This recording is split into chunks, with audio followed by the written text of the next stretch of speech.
On va pouvoir reprendre, même si tout le monde n'est pas encore redescendu. Je pense que le reste du public va nous rejoindre.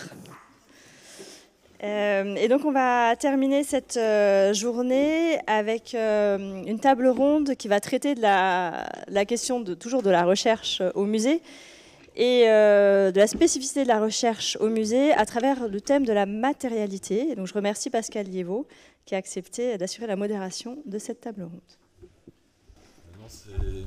C'est moi qui remercie les organisateurs. Je suis ravi d'intervenir dans ce contexte et au cours de cette journée qui était passionnante.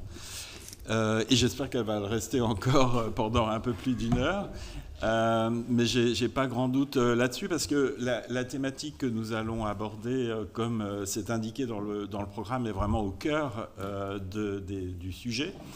Au cœur de la recherche dans les musées, cette thématique de l'approche matérielle des œuvres qui sont dans les collections. Cette approche matérielle, c'est quand même la mission première des musées en termes de conservation, de restauration, de transmission des collections aux générations futures. On a dit à ceux qui sont en haut que ça a commencé. Ah, d'accord. Parce que là, ça va pas être très agréable. On va avoir du mal à se concentrer. On vous attend pour commencer. Si vous voulez bien vous installer, merci. Et cette approche matérielle, c'est un des domaines dans lesquels ce qu'on appelle aujourd'hui les sciences du patrimoine, qui sont toutes les sciences mobilisées autour de l'objet patrimonial, qu'elles soient sciences humaines et sociales, comme l'histoire de l'art, l'archéologie, l'anthropologie, ou sciences de la nature, comme la physique, la chimie, ou bien sûr les sciences du numérique, a fait le plus de progrès, me semble-t-il, au cours du XXe siècle. Et aujourd'hui, on se trouve à un moment où cette approche matérielle des objets patrimoniaux, des artefacts patrimoniaux, est impactée fortement par deux phénomènes qui sont globaux et qui impactent l'ensemble de la société, qui sont cette double révolution numérique et verte et écologique. Et on aura sans doute l'occasion d'en parler. Je pense pour le numérique avec le développement de l'imagerie, qui a beaucoup transformé évidemment les approches matérielles et qui, lié à l'intelligence artificielle, je pense, ouvre des perspectives extrêmement stimulantes. Et bien sûr que la matérialité, l'étude de la matérialité d'œuvres souvent très anciennes peut être un apport intéressant à l'étude des phénomènes climatiques et des changements, des bouleversements que nous vivons aujourd'hui. Cette recherche sur la matérialité, comme toute recherche au sein des musées, se fait bien sûr en collaboration avec les grands acteurs de la recherche. On a parlé du MESR, du CNRS, des universités, de l'Agence nationale de la recherche. Et elle mobilise des compétences extrêmement diverses. On va parler de l'interdisciplinarité, même de la transdisciplinarité, mais je dirais aussi de l'interinstitutionnalité, qui me paraît importante. Donc c'est une recherche qui se fait certes dans le musée, mais qui se fait avec une ouverture très large sur un environnement et une diversité aussi de métiers dans les musées, qui n'est peut-être pas tout à fait représentée ici. Alors on a la chance d'avoir à parité 2 chercheurs et 2 conservateurs et conservatrices, et chercheurs et chercheuses. On a aussi une parité de genre pour les intervenants, je ne me comprends pas dans l'affaire. Mais peut-être qu'il nous manque quand même une ou un restaurateur qui, je pense, les restaurateurs ont un rôle essentiel à jouer dans la recherche sur l'approche matérielle des œuvres. Alors, 4 intervenants autour de la table. Dominique Vintin, qui est docteur en histoire des arts, qui est médiéviste, qui dirige aujourd'hui le Centre interdisciplinaire de conservation et de restauration du patrimoine à Marseille. Si j'osais, je dirais c'est un peu le C2RMF du Grand Sud-Est, mais bon, vous m'excuserez si vous n'êtes pas d'accord avec ça. Vous êtes arrivé à la tête de cette institution il y a un peu plus d'1 an maintenant, et vous étiez auparavant responsable des musées d'Avignon, du musée du Petit Palais et du Palais des Papes.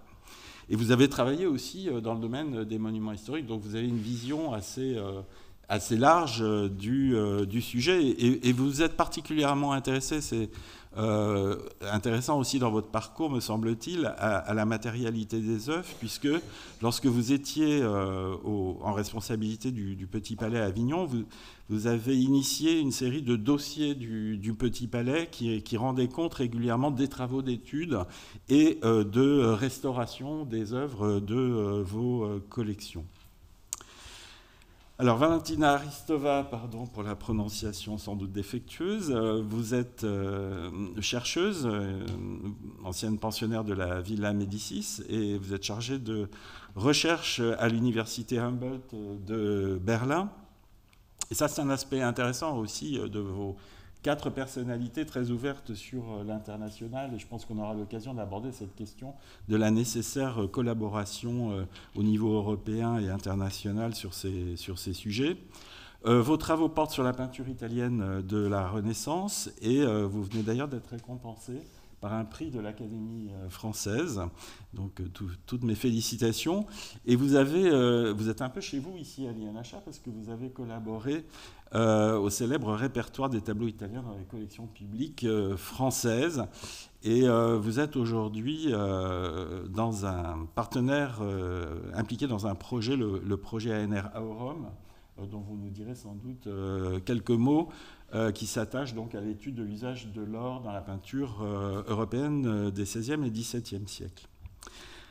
Alors, Daniele Rivoletti, vous êtes un de ces transfuges italiens qu'on aime tant avoir dans notre domaine du patrimoine. Après une formation à la Scuola Normale Superiore de Pise et à l'université d'Amiens, vous avez été nommé maître de conférence à l'université Clermont-Auvergne. Je passe toutes les étapes de votre brillant parcours, et vous venez d'être nommé membre junior de l'Institut universitaire de France. Et vos recherches portent sur l'histoire du retable à la Renaissance et sur la sculpture en Italie et en France entre le XVe et le XVIe siècle. Vous collaborez aussi depuis plusieurs années, et là vous faites vraiment ce pont entre recherche et institution muséale avec les musées de l'Allier, dont le musée Anne de Beaujeu de Moulins, que nous connaissons tous, et le musée de Souvigny. Et vous avez co-dirigé avec Giulia Longo le projet « Une approche matérielle de la sculpture en Bourbonnais ». Je pense que vous aurez l'occasion de nous en parler aussi. Et enfin, Thierry Maniguet, qui est conservateur du patrimoine. Vous êtes responsable de l'équipe de conservation et de recherche du musée de la musique à la Cité de la musique. Et vous avez fait des études de sciences, de musicologie, d'acoustique, j'en oublie peut-être. Et vous avez notamment conçu la représentation des espaces 19e et 20e siècle au sein du musée de la musique. Vous êtes commissaire d'exposition, et notamment l'exposition Révolution Xenakis, qui était une très belle exposition à la Cité. C'était l'année dernière, hein, c'est ça, et qui aujourd'hui est à Athènes. Au Musée national d'art contemporain d'Athènes. Au Musée national d'art contemporain, et vous enseignez au CNSM, et vous êtes aussi chargé de cours à l'École nationale supérieure des mines de Paris. Donc on s'est un peu concerté quand même avant de se présenter devant vous, et on a défini quelques grandes thématiques qui d'ailleurs recoupent des préoccupations qui ne sont pas seulement celles de la recherche sur les matériaux, des objets patrimoniaux, mais globalement, et peut-être qui sont d'autant plus importantes dans ce secteur-là. Déjà, montrer comment les musées, ça a été évoqué à plusieurs reprises, mais je pense que ça vaut la peine d'y insister, sont des lieux de production de savoir, sont des lieux de recherche. Et puis, on pourra aussi parler de la collaboration nécessaire, et on l'a évoqué aussi, et c'est un point essentiel, entre les professionnels du patrimoine et les chercheurs académiques. La question de la pluridisciplinarité, alors c'est facile à dire, mais c'est parfois difficile à mettre en œuvre pour différentes raisons, y compris institutionnelles. Et si on a le temps, et j'aimerais beaucoup qu'on puisse parler de la plus-value aussi de travailler dans un contexte européen et international. Et alors, ne rêvons pas, mais si on a encore un petit peu de temps, la question de la diffusion des résultats qui a été pas mal abordée quand même ce matin dans une table ronde. Donc j'avais envie de commencer, Dominique Vintin, par vous. Alors là, avec votre ancienne casquette peut-être de responsable des collections à Avignon, au musée du Petit Palais, sur cette question de la manière d'affirmer le musée comme un lieu de production de savoir, et notamment sur la matérialité des œuvres. Alors merci de me permettre de revenir sur ces souvenirs d'une carrière qui s'est terminée, puisque diriger le CICRP, c'est un autre métier aujourd'hui. Et donc au musée du Petit Palais, parlant du musée du Petit Palais d'Avignon, on parle d'un musée de taille modeste, avec une équipe qui était assez réduite et des moyens financiers également assez mesurés, je dirais. Et donc il s'agissait à la fois de faire revivre une collection monographique autour de la peinture italienne de la fin du Moyen-Âge et de la première Renaissance, et de conserver cette collection très, très fragile et de restaurer les œuvres. Et l'idée a été, d'une part, reprenant une initiative de mes prédécesseurs, de mettre en place un marché de conservation préventive. Et ça, c'est extrêmement important. Je crois que c'est aussi un des premiers échelons où on récolte des données concernant les œuvres que l'on a à conserver, des données matérielles. Et l'échelon supérieur, c'est bien celui de la restauration. Et nous avons eu le plaisir de conduire plusieurs restaurations ces dernières années au musée du Petit Palais. Et il m'a semblé très important, dans un musée de cette taille, en région, de systématiquement proposer au public les résultats de ces restaurations, non seulement les résultats de ces restaurations, mais aussi, et quelqu'un en a parlé tout à l'heure, le cheminement intellectuel, scientifique, qui avait présidé au choix à la fois des œuvres à restaurer et des parties de restauration. Et comme vous le savez sans doute, ce sont des questions qui passionnent le public, et donc on avait monté ce cycle d'exposition qui, au fond, répondait à une des missions de service public d'un musée de France, à savoir porter à la connaissance du public, si possible dans une temporalité assez rapide, les résultats d'une restauration. Et nous avons eu à plusieurs reprises la possibilité de collaborer avec le CICRP et d'inclure à la fois les restaurateurs et les scientifiques du CICRP, les chimistes en l'occurrence, photographes, pour collaborer à la conception même de ces opérations. On l'a fait avec le CICRP pour notamment un grand retable provençal de la fin du Moyen-Âge. On l'a fait aussi avec le C2RMF de la même manière pour notamment une visitation qui avait été acquise par le musée du Petit Palais. Et donc, on a pu mesurer, j'en terminerai là-dessus, l'attention du public, la curiosité du public à toutes ces questions relevant de la matérialité des œuvres, qui sont un angle d'approche différent de celui que l'on propose d'habitude, qui relève de l'histoire de l'art plus classique.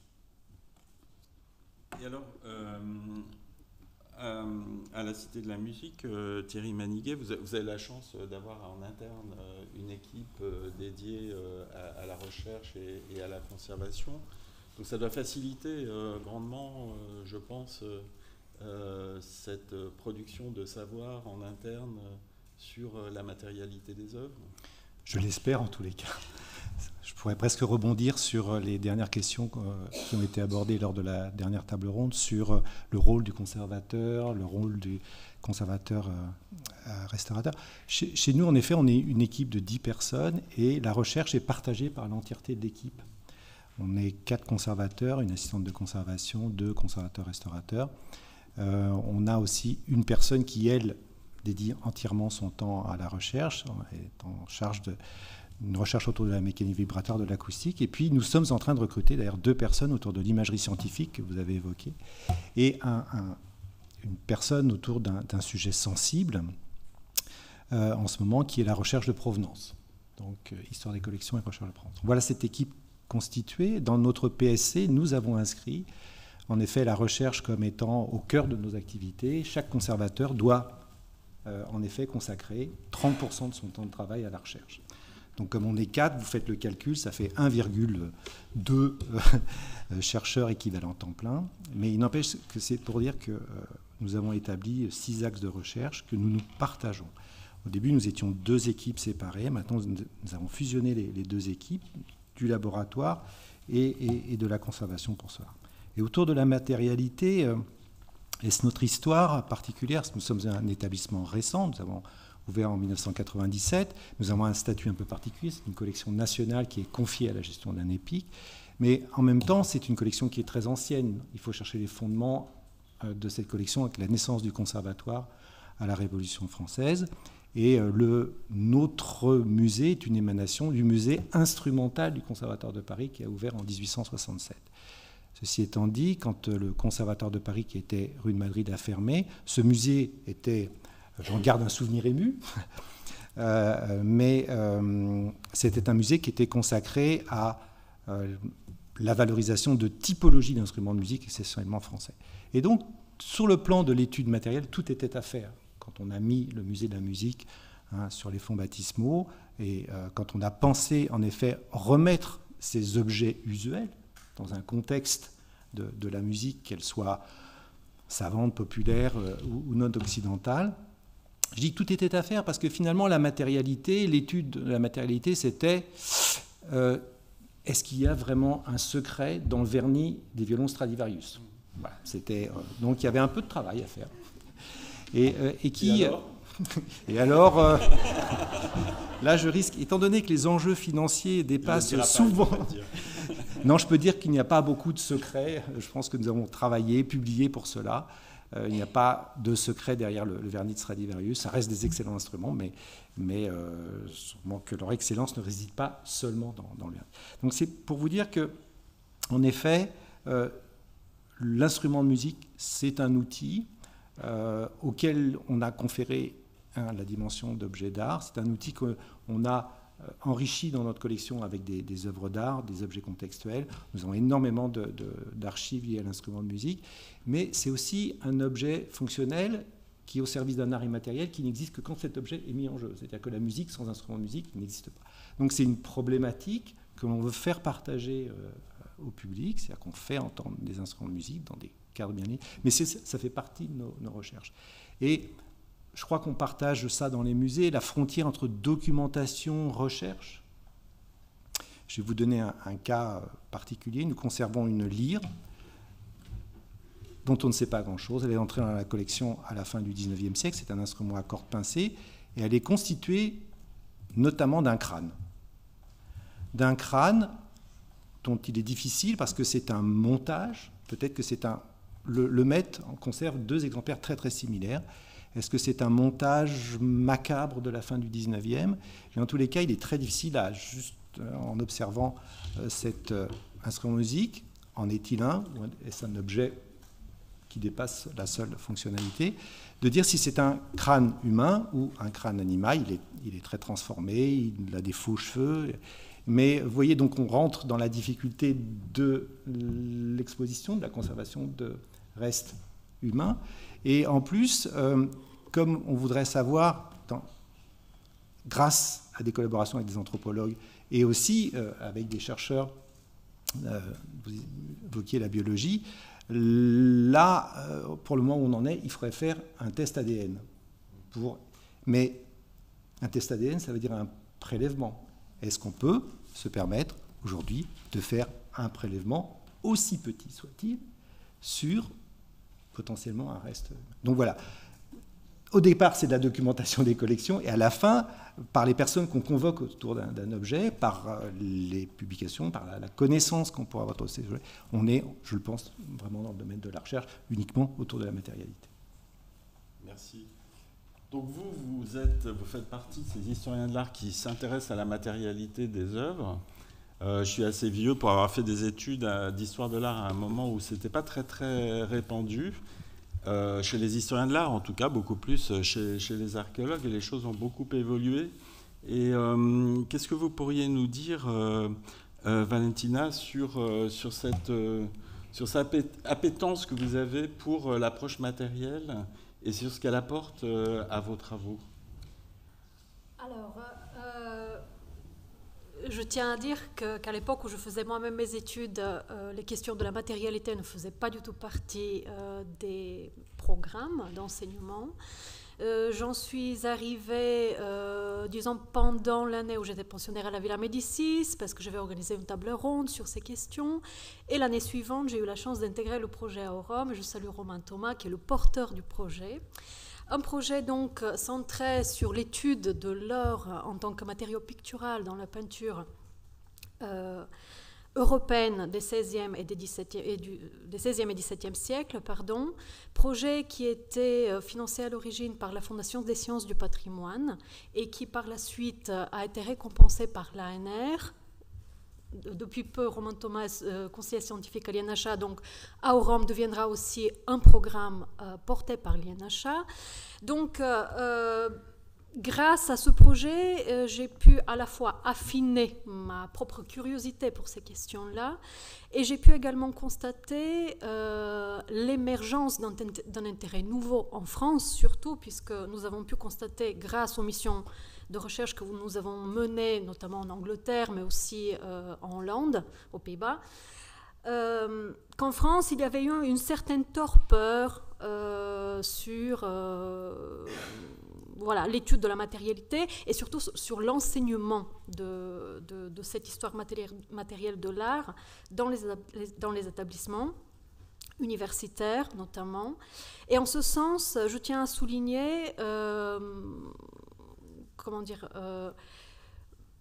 l'effort que le projet Aurum fait en direction des jeunes générations de conservateurs et de restaurateurs et aussi sans doute de futurs chercheurs, puisque dès l'origine sont intégrés à ce projet des actions de diffusion des résultats, mais aussi des espaces d'échange avec les étudiants. Romain Thomas, notamment, propose un séminaire de master sur la matérialité à l'Université de Nanterre, séminaire auquel j'ai pu intervenir. Lui-même a beaucoup abordé le projet Aurum et les enjeux qui y sont associés.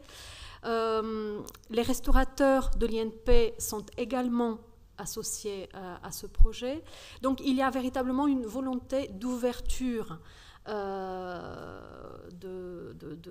la part des porteurs d'Aurum en direction de tous ceux qui, jusqu'à présent, n'ont pas vraiment eu l'occasion de se frotter à ces questions liées à la matérialité de l'art. Et je crois qu'en ce sens, Aurum présente un apport considérable dans le domaine. Et alors, de ce point de vue, Daniele, est-ce que votre formation en Italie vous a d'emblée familiarisé avec cette approche matérielle des œuvres qui se manifeste aujourd'hui dans le programme de recherche soutenu par l'INHA sur l'approche matérielle de la sculpture du Bourbonnais? Merci Pascal. Effectivement, dans ma formation en Italie, il y a eu des moments, je pense, qui ont été très importants là-dessus, qui ont lancé des stimuli peut-être dont je n'ai pas été immédiatement conscient. Je pense que ça, c'est très important dans l'enseignement. Donc, on lance parfois des idées sans qu'une plante germe d'emblée, en quelque sorte. Pour moi, ce qui avait été important, ça avait été d'assister dans le cadre du cours d'histoire de l'art à Pise, à la Scuola Normale, d'intervention de restaurateurs qui, à plusieurs reprises, donc, qui a parlé de chantiers qui étaient en cours, et ça permettait d'être confronté à un regard, à une approche donc, de l'œuvre qui était radicalement différente par rapport à celle de l'enseignant-chercheur. L'autre point également, je pense, qui était important, passe par des lectures donc, qu'on m'a conseillé de faire. Je pense que là-dessus, s'il y a un de ces livres qui en quelque sorte qui change la vie, c'est l'ouvrage de Baxandall, de Michael Baxandall, sur la sculpture, un sujet très peu séducteur, je dois dire, sur la sculpture allemande en bois de tilleul. C'est le titre de l'ouvrage, et beaucoup moins connu par rapport à son autre ouvrage plus célèbre, dans lequel il y a un chapitre sur les matériaux, et avec une approche très concrète sur la structure des cellules donc du bois de tilleul, de sa structure, donc même physique, qui permet de le différencier par rapport à d'autres espèces. Donc ça, je pense, à des choses qui ont semé des traces. Bien évidemment, après, étant donné que vous m'avez posé la question sur mon parcours, ma formation, d'une part la thèse, j'ai travaillé sur des retables qui ont été brûlés, démembrés, en partie détruits, qui sont éclatés aux quatre coins du monde. Donc là, véritablement, la vie matérielle était centrale. Donc, et pour venir donc, au projet de recherche du musée Anne de Beaujeu, depuis il y a quelques années, je collabore avec ce musée départemental de l'Allier, et je tiens à souligner que je ne suis pas allé moi-même le premier vers le musée, mais c'est le musée qui est venu me chercher en 2016 dans le cadre de la publication d'un catalogue. Et en 2018, on a commencé l'étude des collections permanentes de sculptures. Comment la matérialité est rentrée dans cette histoire? Eh bien, c'est qu'on a été très vite confronté à un manque de sources, de lacunes écrites pour ces œuvres qui proviennent pour la plus grande partie du territoire et dont le fond essentiel relève des 15e et 16e siècles. Donc, il n'y a presque pas d'archives. Et ce sont des œuvres qui ont été jusque-là abordées essentiellement par une approche visuelle, donc stylistique. Et moi-même, j'ai été biberonné, donc bien évidemment en Italie, au connoisseurship et donc au sacrilège de se tromper d'une année ou d'un nom, donc en faisant une attribution. Mais là, ça marche pas du tout, ou plutôt. Si, ça marche, mais ce n'est pas une approche qui doit être essentielle. Là, cette année, grâce donc, à un financement de l'INHA et un dispositif que vous avez rappelé à Pascal, que j'ai co-dirigé avec Giulia Longo, une approche matérielle de la sculpture en Bourbonnais, grâce à un financement, donc la carte blanche pour l'histoire de l'art en région, on a pu monter une équipe de recherche dans laquelle a travaillé entre autres une géologue, qui nous a permis d'avoir une approche radicalement différente vis-à-vis donc, de ces œuvres, qui nous a confrontés aux contraintes même matérielles concernant, je ne sais pas, la difficulté d'extraire des matériaux d'une carrière plutôt que d'une autre. Et elle a montré à quel point certaines constructions basées sur une approche visuelle étaient des châteaux de cartes, donc étaient fragiles à partir de leur base. Oui, ça me rappelle certaines études sur je tairai les noms, sur la statuaire médiévale qui se basait sur la qualité du sourire des anges. Non, mais je ne plaisante pas. Donc, dépasser cette approche visuelle des œuvres, et évidemment, c'est se tourner vers les musées qui sont responsables de ces collections, qui ontologiquement sont évidemment très tournés vers cette question de la matérialité pour des questions de conservation et de restauration, mais on voit bien tout ce que ça apporte dans la connaissance des œuvres, de leur parcours, de leur mode de fabrication, sur ce que ça peut apporter aussi en croisant les données sur des attributions possibles, confirmées ou infirmées. Est-ce que ça vous inspire quelque chose Oui, dans le cadre du projet Aurum, nous nous sommes très vite aperçus de la divergence des problématiques, ou plutôt des problèmes, qui résultaient de cette divergence d'approche. C'est-à-dire que d'un côté, les scientifiques, donc les spécialistes de physico-chimie, relevaient régulièrement dans leurs travaux la présence de l'or, sans forcément y attacher une grande importance. De l'autre, les historiens de l'art se montraient assez insensibles à cette donnée-là, surtout pour les périodes allant au-delà du XVe siècle, puisque voilà, la Vulgate nous enseigne qu'à partir de la seconde moitié du XVe siècle, l'or est abandonné en peinture.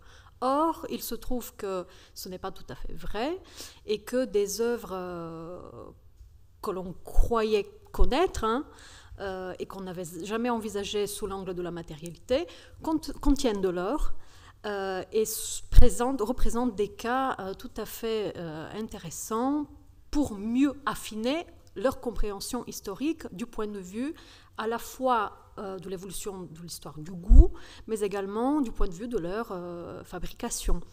Et c'est ainsi que Aurum a été conçu dès l'origine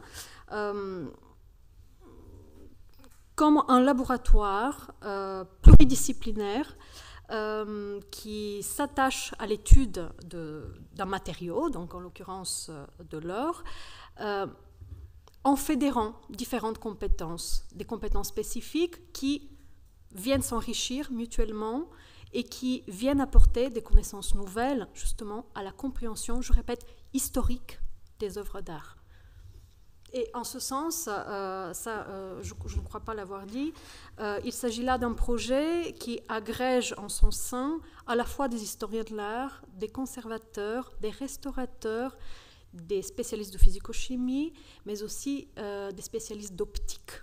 Et, dernier mais pas des moindres, des spécialistes de data, donc de bases de données, qui sont des chevilles ouvrières absolument essentielles à l'aboutissement du projet. Oui, on voit ce que les sciences de la nature peuvent apporter comme données objectives qui permettent de confirmer ou d'infirmer des hypothèses qu'on a pu émettre juste par la simple observation des œuvres. Au CICRP, on travaille beaucoup en interdisciplinarité. C'est un établissement qui, comme les deux SCN du ministère de la Culture, le C2RMF et le LRMH, assure à la fois, et dans lequel l'État est très, très impliqué, assure à la fois des missions de restauration et des missions de recherche. Et c'est ce croisement entre les deux qui me semble vraiment intéressant, alors qu'il est un équilibre peut-être pas toujours facile à tenir. Effectivement, donc le CICRP a deux types de missions. La première est une mission de service public d'assistance scientifique et technique, en accompagnement notamment des restaurations d'œuvres d'art qui se font au sein de nos ateliers, mais aussi mission d'assistance technique et scientifique sur site en accompagnement des programmes de restauration ou d'études de monuments historiques, puisque nous ne sommes pas seulement un petit C2RMF, mais nous sommes aussi un petit LRMH, dans la mesure où le CICRP Alors, travaille... je n'ai pas dit petit, non, je n'ai pas du tout dit petit.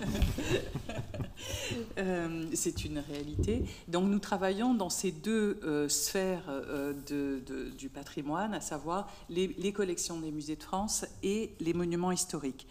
Et l'interdisciplinarité est un paramètre extrêmement important pour le CICRP. C'est même inscrit dans son nom, centre interdisciplinaire. Et ce qui est intéressant de souligner, c'est la porosité dans ce centre, mais comme dans beaucoup d'autres, je pense, entre les missions d'assistance scientifique et technique et la recherche.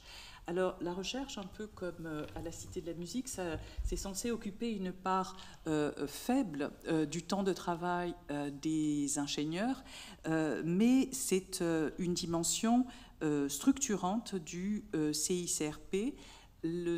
La majeure partie du temps de travail est consacrée aux missions d'assistance. Mais bien entendu, ce que je disais à l'instant, il y a une véritable porosité, c'est-à-dire que les missions exécutées dans le cadre des missions d'assistance vont servir d'études de cas qui vont nourrir les missions, les programmes de recherche du CICRP. L'organisation même de cet établissement, qui se trouve donc à Marseille et qui dispose de très très grands locaux, l'organisation même de ces bâtiments permet une très grande fluidité et beaucoup d'échanges entre l'équipe des ingénieurs qui sont des fonctionnaires affectés au CICRP et l'équipe fluctuante des restaurateurs, vous en parliez tout à l'heure, qui, eux, sont des professionnels qui exercent leur métier de manière libérale, dans un cadre libéral, mais qui, à mon sens, doivent être considérés comme des membres quasi à part entière de l'équipe du CICRP. Je crois que c'est une dimension très, très importante, et les discussions sont très nombreuses, et les espaces de discussion entre notamment les chimistes de l'équipe, les photographes radiologues et les restaurateurs qui travaillent dans les ateliers. Merci. Et à la Cité de la Musique, cette porosité, cet équilibre entre ces deux versants de vos activités? Oui, elle est vraiment intrinsèque à nos missions. La chose qu'il faut dire, c'est que nous avons la chance d'être 10, mais même si on a des compétences diverses autour de la table, elles ne sont pas suffisantes. Donc nous avons l'habitude de travailler déjà au sein d'une UAR qu'on a fondée, l'UAR CNRS, Muséum national d'histoire naturelle et laboratoire de recherche des monuments historiques. Et aussi, nous sommes fondateurs d'un des 9 instituts de l'Alliance Sorbonne Université qui s'appelle le Collegium Musicae, qui a pour objet la musique. Alors, ce sont des collaborations qui sont d'une extrême richesse, j'allais dire presque potentiellement, parce que le poids relatif des équipes n'est pas le même. Je vais vous donner un exemple. Nos collègues du CRCC au muséum, c'est 50 personnes, on est 10.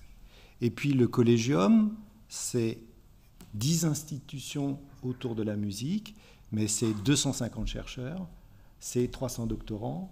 Voilà. Et donc nous, du point de vue de la masse relative, on est tout petit, sauf qu'on est les seuls à porter le sujet instrument. Donc on est à la fois extrêmement sollicité pour des demandes de programmes, et on en est très heureux. On a eu la chance d'avoir, on co-encadre 3, 4, 5 thèses en général en même temps.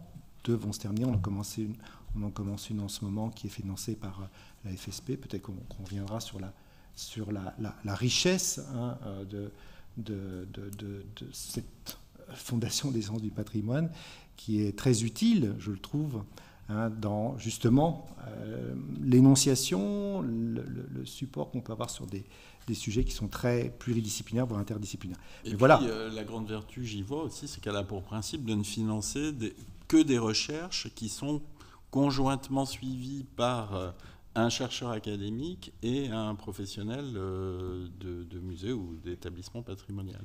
Exactement. Et ça, c'est la garantie que déjà les projets de recherche sont co-définis et ensuite que les résultats vont être utiles dans le cadre de nos missions. Exactement, c'est ce que je voulais, dire pour conclure. Non, mais c'est très bien. C'est que grâce, en effet, à ces fondamentaux qu'on a même essayé de transcrire dans les fonds baptismaux du Collegium Musicae, c'est-à-dire une co-direction à chaque fois entre des personnes qui sont du monde académique et du monde des sciences du patrimoine. On a vraiment des projets de recherche qui avancent bien. Après, les missions, vous évoquiez les missions de service public, elles sont différentes selon les équipes. Et quand on travaille avec nos collègues du CNRS ou des enseignants-chercheurs ou des ITA dans les sciences du patrimoine, les ITA, les ingénieurs techniciens et assimilés,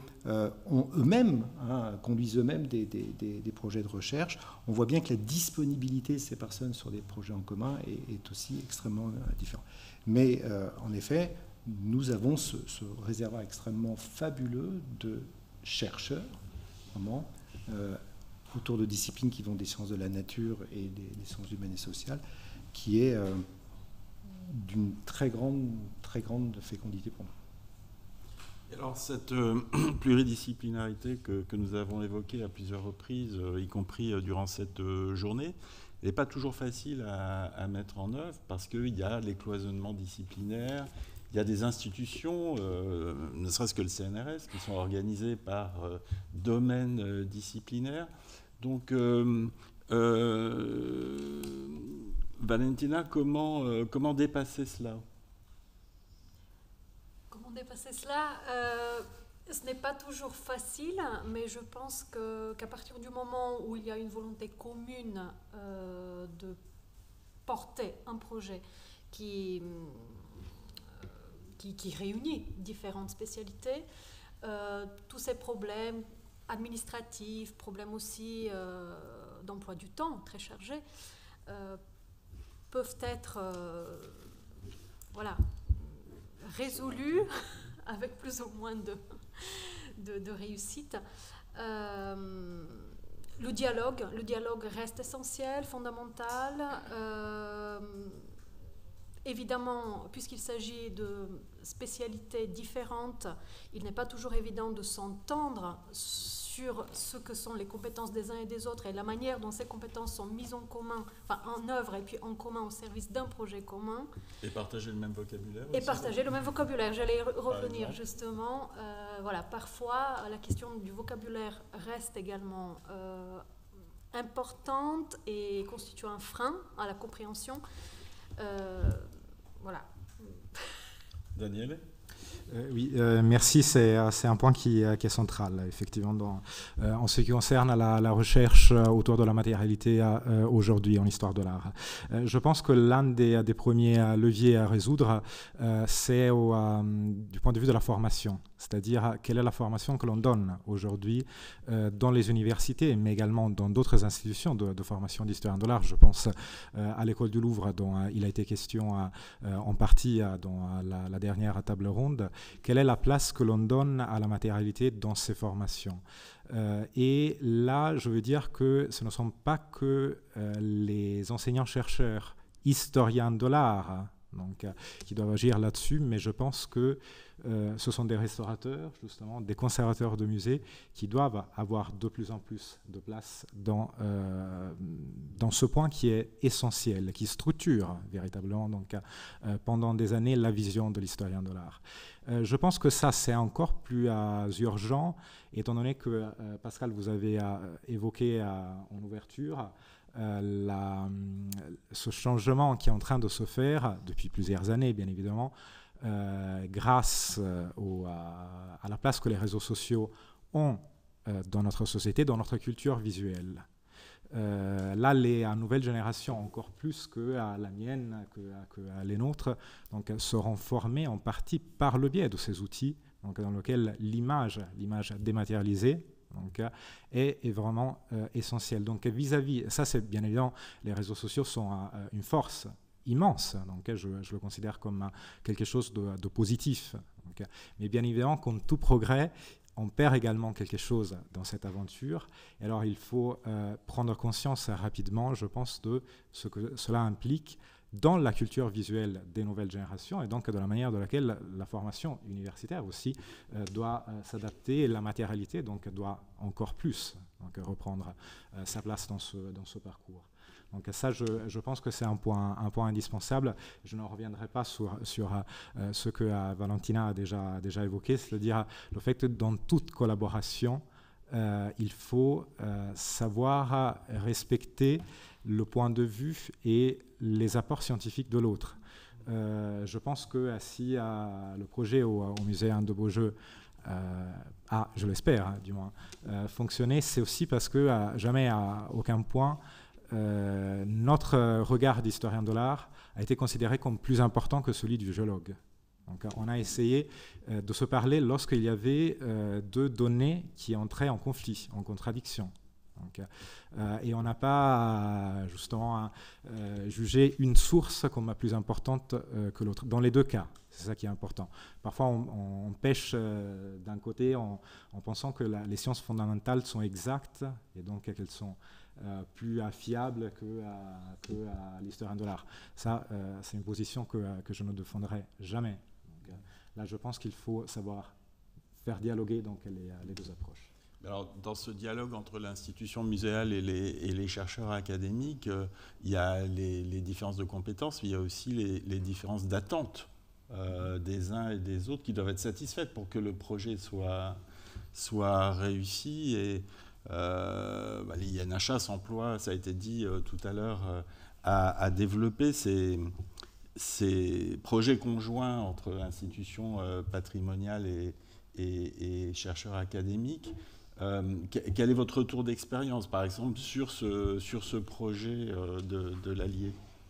Oui, ça c'est un autre point important et étant donné, je pense qu'on est là aussi pour soulever des problèmes. Je pense que l'un des problèmes auxquels j'ai été souvent confronté dans les collaborations avec des musées, et je ne parle pas de musées nationaux, c'est ça qui est très très important. Je pense de musées des collections territoriales. Certaines attentes étaient différentes des miennes en ce qui concerne la temporalité des résultats. C'est-à-dire que les résultats parfois étaient attendus très rapidement, trop rapidement de mon point de vue d'universitaire. Parfois mes amis me disent que je suis un peu une tortue, surtout lorsque je dois rendre des articles. Mais ça, c'est un autre problème. Je pense que peut-être le musée, là en l'occurrence, pêchait dans le sens opposé. L'exposition de laquelle est née l'étude autour de la sculpture en Bourbonnais a été montée en moins d'un an. Autant vous dire qu'aujourd'hui, je pourrais réécrire le catalogue, et je le dis sans aucun problème. C'est-à-dire que là, il y a eu un problème vraiment de temporalité dans la recherche qui était évident à mes yeux. Et de ce point de vue-là, avoir eu cette année le soutien d'une institution nationale qui ne nous a pas demandé des retours dans l'immédiat. Donc, ça a été très, très, très important. Donc, je pense que là, on revient au problème des moyens, c'est-à-dire quels sont les moyens des musées nationaux et des musées des collectivités territoriales dans la recherche.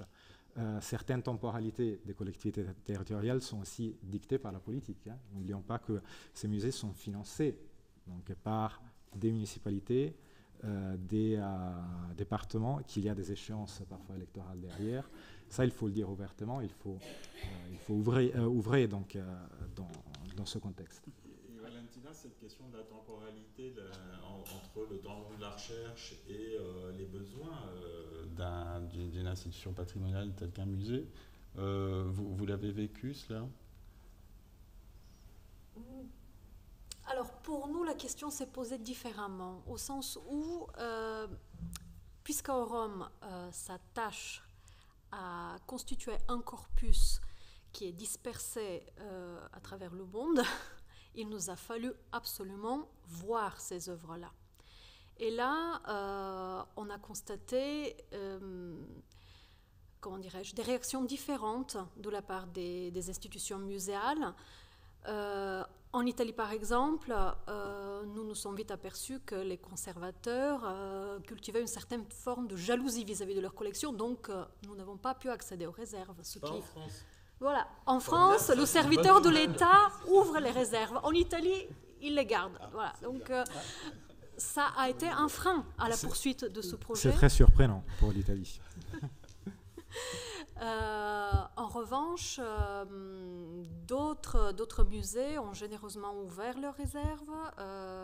Nous avons été formidablement bien accueillis à la National Gallery de Londres, ce qui a été pour nous une étape vraiment fondamentale en termes d'avancement de la réflexion, puisque nous avons pu voir des œuvres pour lesquelles on ne soupçonnait vraiment pas qu'elles allaient s'avérer des sources aussi importantes pour affiner notre approche du sujet, et voilà, notamment en termes de techniques de dorure, d'évolution, de répartition géographique également. Donc c'était dans ce sens-là que nous avons eu affaire à... Voilà. Pascal, oui, bien sûr, si je peux me porter volontaire pour faire une remarque à ce sujet, parce qu'elle concerne de très très près le CICRP et les musées de la région PACA, de la région Occitanie, avec lesquels nous travaillons le plus souvent. Je crois que c'est vraiment quelque chose qui est très important à observer.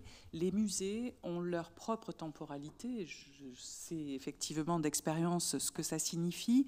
Quand on a des programmations pluriannuelles qui sont déficientes, c'est-à-dire on doit monter des projets très rapidement qui peuvent naître subitement quand d'autres vont être supprimés ou retardés, ce qui veut dire que tout le processus de l'étude des œuvres, de l'étude d'un corpus et de sa restauration va ensuite devoir être menée tambour battant. Et ça, c'est une difficulté qui va freiner une véritable, une profonde interdisciplinarité, et qui va conduire le plus souvent à être dans une juxtaposition de pluridisciplinarité qu'on retrouve dans les publications, qu'on retrouve dans les catalogues, parce qu'il va manquer du temps et de l'espace pour un véritable dialogue, c'est-à-dire ne pas seulement se contenter de produire de la connaissance dans des domaines spécifiques qui vont avancer parallèlement, mais produire ensemble une connaissance renouvelée sur les œuvres. Et ça, c'est une véritable difficulté qui est dommageable pour tous les projets qui en font l'expérience, et surtout pour les restaurateurs, parce que c'est les restaurateurs qui, in fine, vont aussi se trouver, eux, dans un propre rythme qui est celui de leur atelier, des marchés qu'ils ont conclus, des implications financières. Et je dois signaler que dans les commissions scientifiques régionales ou au CICRP, on voit de plus en plus des demandes avec des délais qui se raccourcissent, ce qui n'est, à mon sens, pas très, très favorable au processus d'étude et de restauration. C'est un sujet qui me tient à cœur.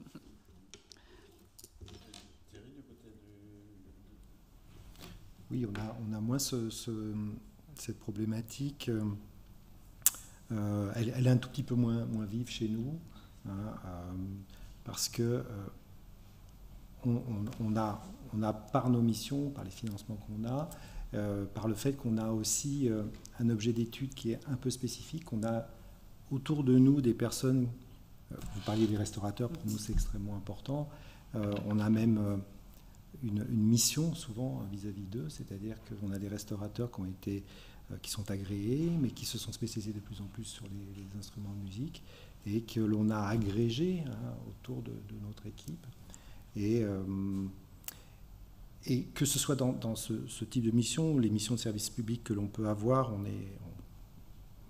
pas le statut de grand département, mais le SMF nous demande des missions qui sont celles du statut de grand département, dans le sens où on doit rendre un avis, par exemple, pour les sorties de territoire, mais aussi pour... mais également, nous rendons un avis pour les acquisitions d'œuvres liées à la musique pour les musées de France. On est sollicité aussi des programmes d'études scientifiques, des programmes de restauration. Nous avons monté même un réseau de musées de France qui conservent des instruments de musique, le réseau Décibel, dans lequel justement on échange beaucoup sur ces pratiques, sur ces difficultés aussi, et sur ces missions partagées. Alors, parmi les attentes des institutions muséales, il y a la restitution au public dans leur diversité. Alors, comment s'y prend-on pour restituer au public le résultat de travaux sur l'approche matérielle des œuvres dans votre institution, par exemple? Alors, notre institution, c'est la Cité de la musique, c'est la Philharmonie. Et on a la chance au sein des institutions d'avoir déjà plusieurs vecteurs de diffusion vis-à-vis de publics très diversifiés. Et je veux commencer par celui qu'on ne sait pas définir, le grand public. Donc nous avons des missions, c'est nous-mêmes qui l'avons proposé, pour qu'intervalle de temps régulier, l'équipe scientifique interagisse directement avec le public au travers de concerts lecture, c'est-à-dire qu'on évoque un instrument, on appelle ça des secrets d'instruments, et on va véritablement présenter, avec un vocabulaire, un champ lexical qui soit le moins abscon possible, les résultats de notre recherche. Souvent en collaboration avec un musicien qui va pouvoir mettre en exergue sur le plan musical ce qu'on peut dire. Mais on a cette gradation aussi qui est que je vais aller du grand public vers le public le plus spécialisé. Nous enregistrons certains de nos instruments et souvent ça donne lieu à une recherche particulière qui va être diffusée dans la pochette du CD, là aussi, vers des publics d'œuvres. Et plus on monte dans une gradation et plus on arrive à des ouvrages. Nous avons la chance d'avoir une direction des publications à la Philharmonie et plusieurs d'entre nous ont signé des ouvrages de diffusion grand public, parfois des livres un tout petit peu plus techniques, on va dire. Et puis nous publions dans des comités revues de lecture, comités de lecture, pardon, et avec une indexation sur le portail HAL. Et en ce moment, nous sommes dans une évaluation de la CERS de notre unité d'appui à la recherche, et tout ceci est scruté extrêmement précisément. Donc on a tous ces vecteurs. Alors on n'arrive pas à se démultiplier, mais je pense que le retour sur les 5 dernières années, on vient de faire le bilan pour la CERS, est assez satisfaisant de ce côté-là, en effet. Et on a la chance d'avoir aussi beaucoup de collaborations avec des acteurs qui sont européens et extra-européens. Nous avons un corpus d'études qui est finalement partagé par une communauté internationale. On a pu bénéficier de financements internationaux. Et très souvent, on a des revues à comité de lecture qui sont la Gallopin Society, l'American Musical Instrument Society, c'est-à-dire des revues savantes qui ne sont pas françaises, francophones, et qui réunissent une communauté plus large. Mais j'ai fait exprès de commencer aussi par le fait qu'au quotidien, nous avons dans le musée un VisioGuide, qui est un nouvel appareil, et nous sommes en train de prévoir un programme dédié à la diffusion de nos résultats scientifiques sur cet outil. On a aussi coproduit avec Arte une petite série qui s'appelle Gymnasium, à l'endroit du grand public, sur le diapason, sur... Et Dominique, au musée du Petit Palais, les dossiers, c'est quelque chose qui marchait bien. Vous aviez un retour du public qui était intéressé par cette approche matérielle des œuvres?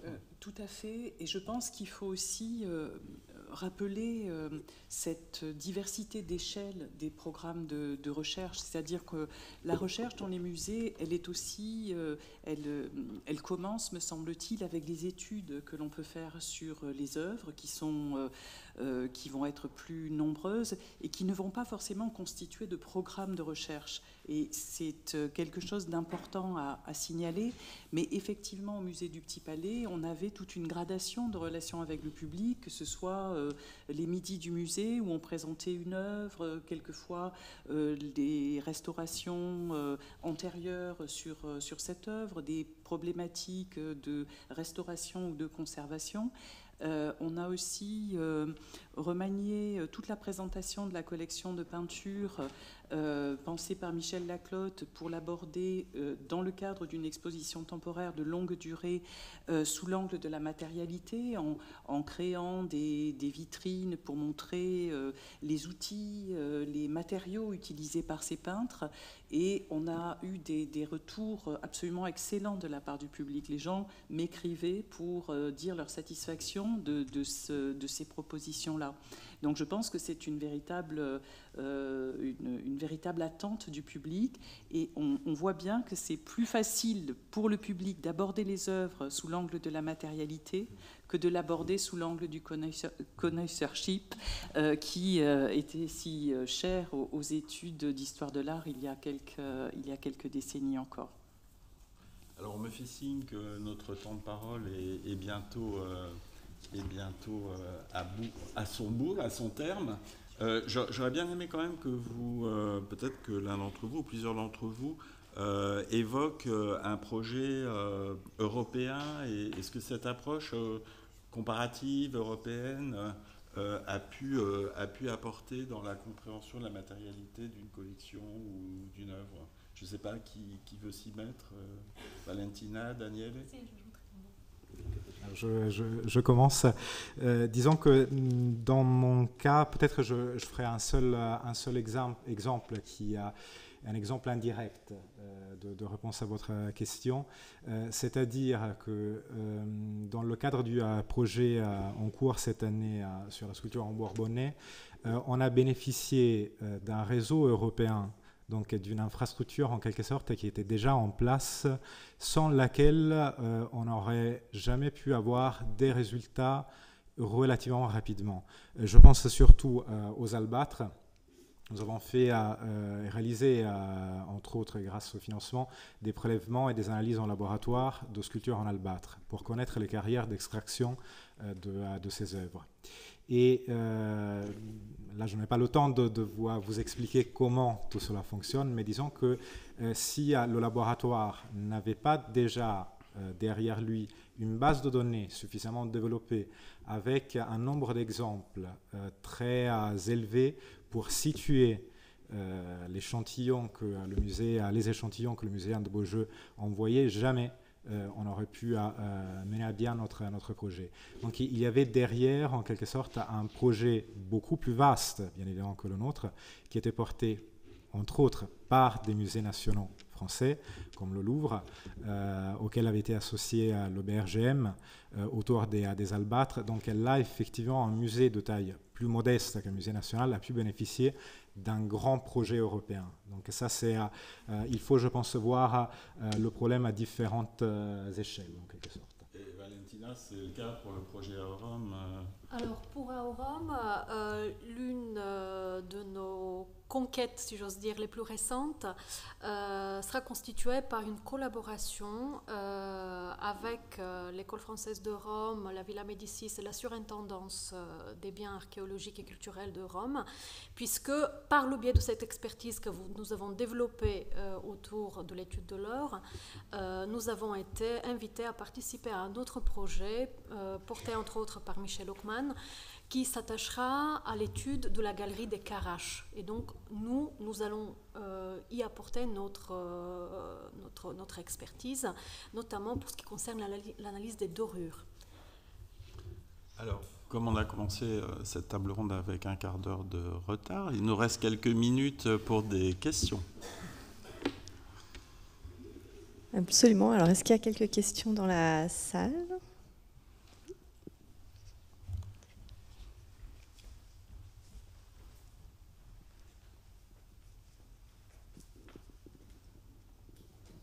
Ce n'est pas une question, Isabelle Palot-Frossard, présidente de la Fondation des sciences du patrimoine, qui a été citée à plusieurs reprises dans l'après-midi, et en particulier pendant cette table ronde.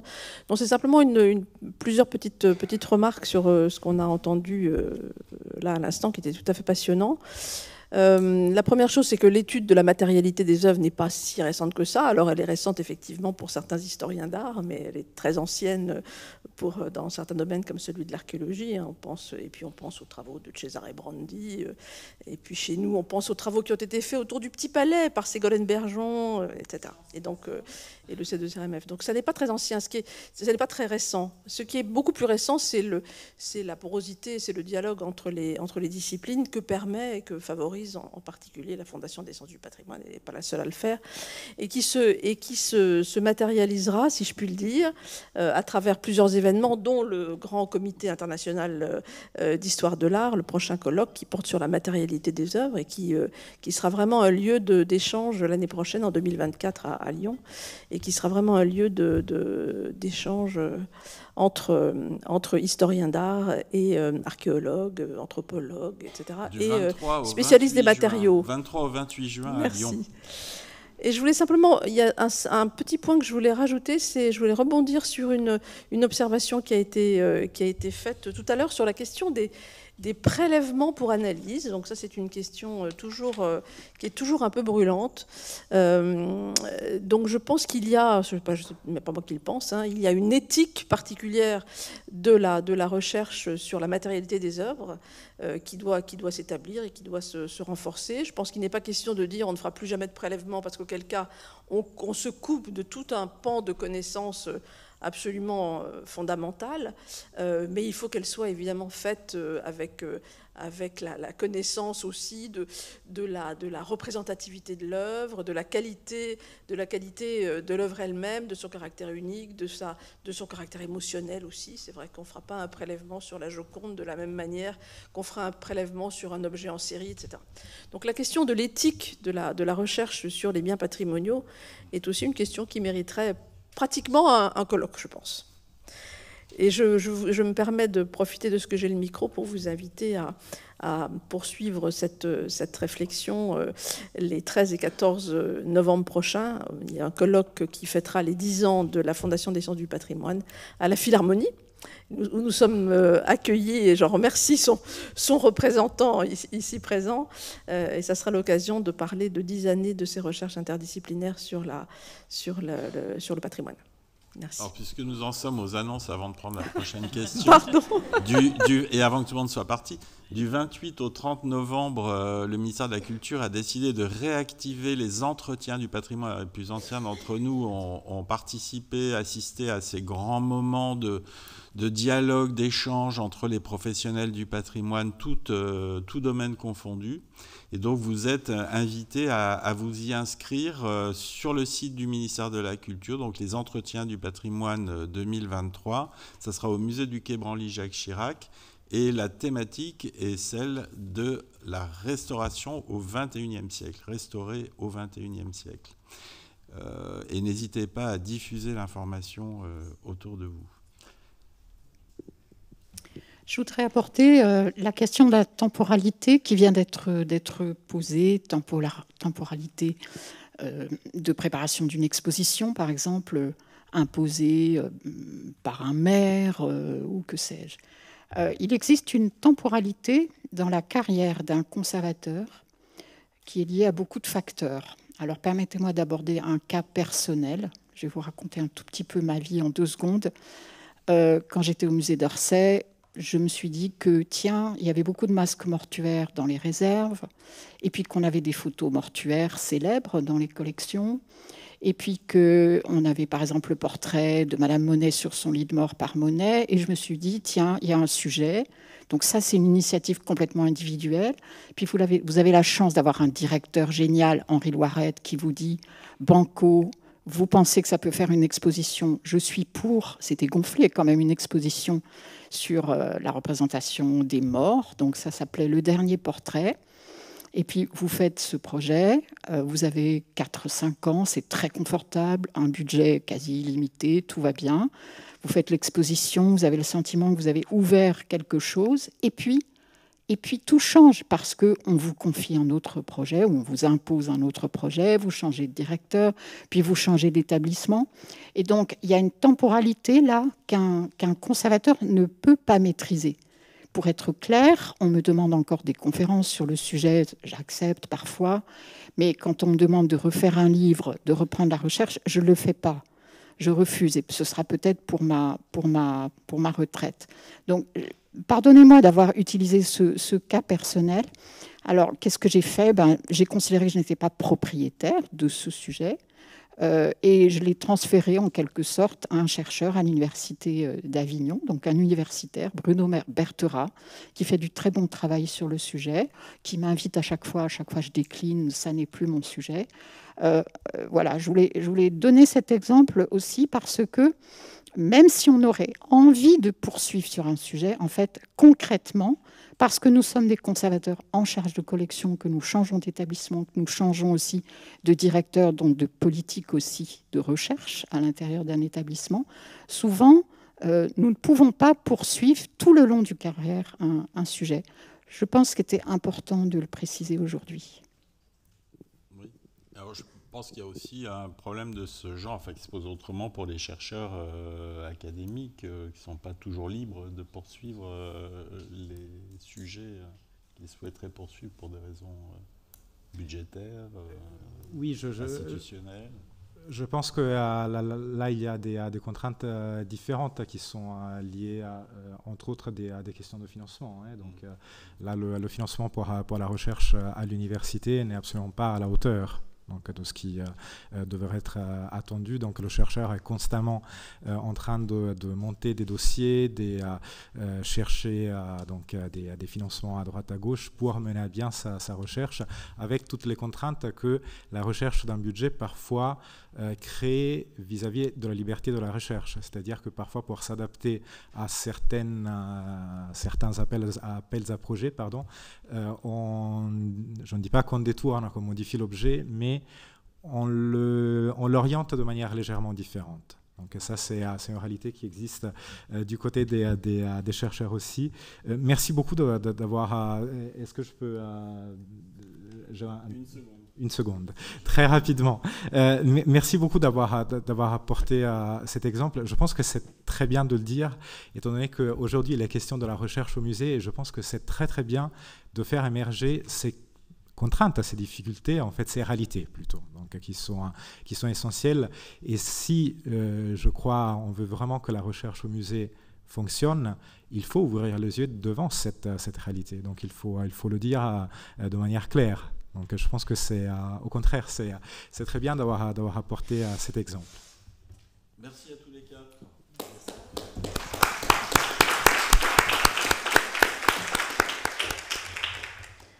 Merci beaucoup Pascal et merci beaucoup aux intervenants de cette table ronde. On va finir avec une conclusion avec Vincent Droguet.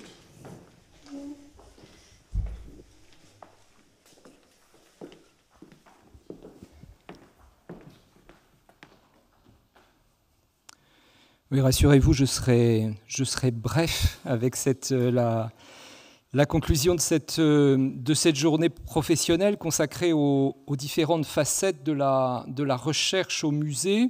Comme l'a dit Christelle Crève ce matin, et comme j'ai eu l'occasion de le dire au cours de la réponse à une question également, c'est une journée dont le programme est en réalité assez largement le fruit des groupes de travail qui se sont réunis au cours de l'année 2022 sur ce thème de la recherche au musée, mêlant des professionnels de musée, mais également des chercheurs de l'Institut national d'histoire de l'art et d'autres lieux encore. Ces groupes de travail étaient eux-mêmes suscités par l'élaboration et la rédaction d'un bilan de la recherche dans les musées en 2021, suscité par Anne-Solène Roland, qui était à ce moment-là la chef du service des musées de France et qui est aujourd'hui la directrice scientifique du musée du Quai Branly Jacques Chirac.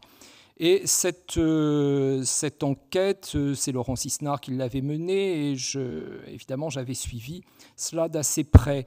Ce qui nous importait, c'était d'avoir à travers cette enquête une vision un petit peu plus claire, si je puis dire, un petit peu plus précise de cette nébuleuse qu'est la recherche au musée. On a dit qu'elle irriguait entièrement l'action du musée. On a dit quelle fécondité était celle de la recherche, que les musées étaient producteurs de savoir. Mais effectivement, essayer de définir ce qu'est la recherche au musée, c'est quelque chose d'éminemment difficile, et cette journée a permis d'y voir un peu plus clair, mais je crois qu'on pourrait continuer dans cette direction pour essayer d'approfondir encore un peu plus le sujet. Donc la plupart des questions et des thématiques qui ont été posées au cours de cette journée avaient déjà été amorcées dans ces groupes de réflexion. Et parmi les questions qui s'étaient posées à la suite de ce bilan, il y avait évidemment celle de savoir comment les musées s'inscrivent dans l'écosystème de la recherche. Parce que même si il y a là une recherche qui est interne au musée, malgré tout, elle dépend évidemment de l'évolution des méthodes, de tout un contexte scientifique qui les dépasse assez largement.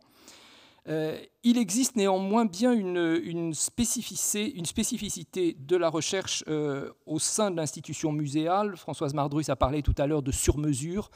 Ça me paraissait effectivement assez juste. Et cette recherche, tant au niveau de ses méthodes qu'au niveau de ses résultats, s'inscrit naturellement donc dans un contexte plus large qui inclut l'activité des centres de recherche dont il a été question, les centres de recherche spécialisés au sein des établissements, mais aussi qui inclut les études universitaires. Au cours de cette journée, l'accent a pu être mis sur l'importance de la présence des chercheurs au sein du musée. Il n'est de richesse que d'hommes, donc la place des chercheurs est évidemment, et l'identité même des chercheurs est évidemment quelque chose d'essentiel, et également sur l'activité de recherche à l'intérieur du musée, à travers l'existence de centres de recherche. Une table ronde y a été entièrement consacrée, placée au sein des institutions muséales, qui sont ces centres de recherche de plus en plus nombreux, on les voit éclore de plus en plus nombreux, et qui vont constituer un phénomène spécifique dans cet écosystème général de la recherche. Et j'ai été très sensible à la remarque de Claire Barbillon qui demandait comment la toute jeune recherche trouvait sa place dans ces tout jeunes centres de recherche eux aussi. Donc ça, c'est effectivement une question qu'il faudra certainement suivre.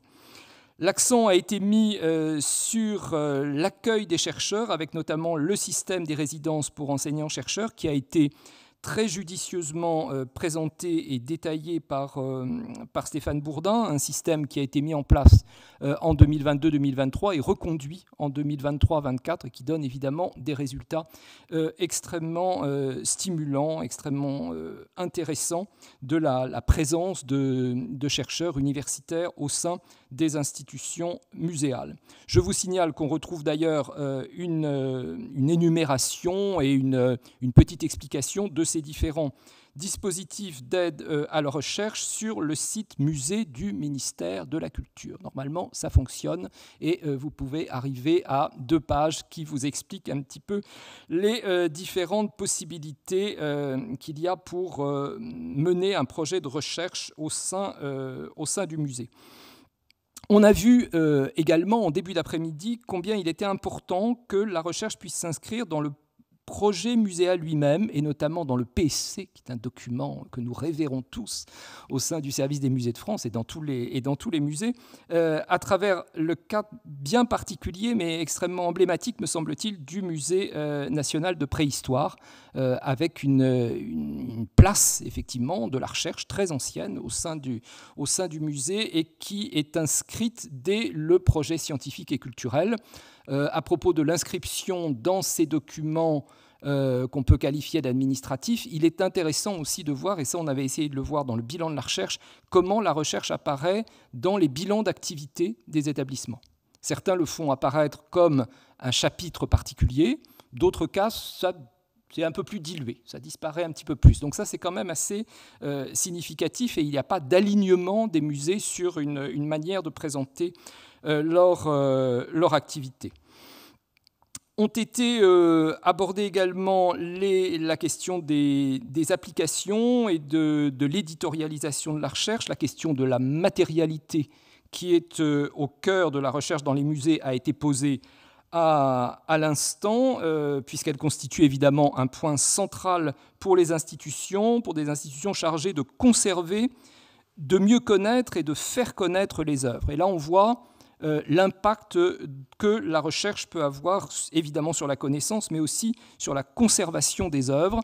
Et j'ai été sensible aux dernières questions qui ont été posées sur la question du temps de la recherche, qui est évidemment quelque chose d'essentiel. Et si jamais nous devions réitérer une journée comme celle-là, peut-être la question du temps de la recherche devrait être posée comme une thématique à part entière.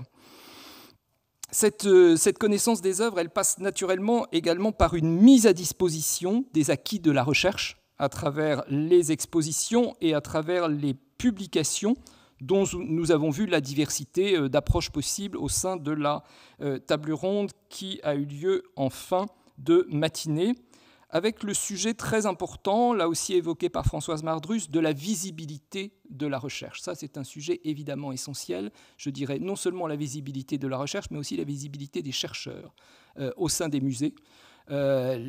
Effectivement, apparaître avec son domaine de recherche dans le site du musée, ça serait peut-être déjà un premier pas, mais c'est une question évidemment très, très importante. Je ne vais pas évidemment redire, détailler tout ce qui a été bien mieux dit dans le courant de cette journée. Je voudrais véritablement de nouveau remercier les intervenants qui ont accepté de parler pendant cette journée, les modérateurs, l'Institut national d'histoire de l'art et particulièrement Juliette Tray, avec qui j'ai eu le plaisir de coproduire cette journée. Et puis vous remercier, vous tous qui avez assisté à cette journée. On a commencé en petit comité, hein, nous partîmes 500, mais par un prompt effort, nous vîmes 3000, presque 3000 en arrivant au port. Malgré tout, effectivement, la journée a été suivie avec beaucoup d'intensité. J'espère qu'on pourra poursuivre nos recherches nos échanges sur ce thème de la recherche au musée. Après tout, on a mis en place cette journée avec un certain nombre d'efforts. C'est le premier pas qui coûte. On pourrait peut-être réitérer ce genre de rendez-vous. En tout cas, on a pour l'instant, de manière plus certaine, en ligne de mire le grand rendez-vous du Festival d'Histoire de l'Art au printemps 2024, avec notamment les rencontres professionnelles, où se retrouvent évidemment des problématiques très proches de celles que nous avons abordées aujourd'hui et où nous espérons vous retrouver très nombreux. Je vous remercie de votre attention.